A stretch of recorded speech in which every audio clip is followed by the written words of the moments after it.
my mother had, and I knew that scar on his cheek and his evil eye. He was big and bent and gray and old, and I looked at him and my blood ran cold, and I said, "My name is Sue. How do you do? Boy, you gonna die." I thought you knew it. Yeah! That's it. We do that bit again. Rah! On the count of 4.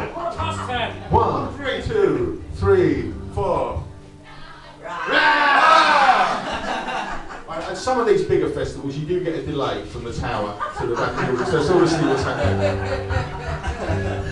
Well, I hit him hard right between the eyes, and he went down, but to my surprise, he come up with a knife and he cut off a piece of my ear. I crashed the chair right across his teeth, and we crashed through the walls and into the street, kicking him and gouging in the mud and the blood and the beer. I tell you, I fought tougher men, but I really can't remember when. He kicked like a mule and he bit like a crocodile. Heard him laugh and then I heard him cuss, and I went for my gun and pulled mine first, and he stood there looking at me. And I saw him smile. He said, "Son, this world is tough, and if a man's gonna make it, he's gotta be rough." And I knew I wouldn't be there to help you along. So I gave you that name and I said goodbye. I knew you'd have to get tough or die, and it's that name that helped to make you strong.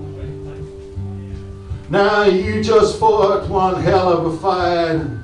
You could kill me and you've got the right, yeah, to kill me now, and I wouldn't blame if you do. But you ought to thank me before I die for the gravel in the guts and the spit in your eye, 'cause I'm the mangy dog that named you Sue. What could I do? I got all choked up and I threw down my gun and I called him a pa and he called me a son, and came away with a different point of view.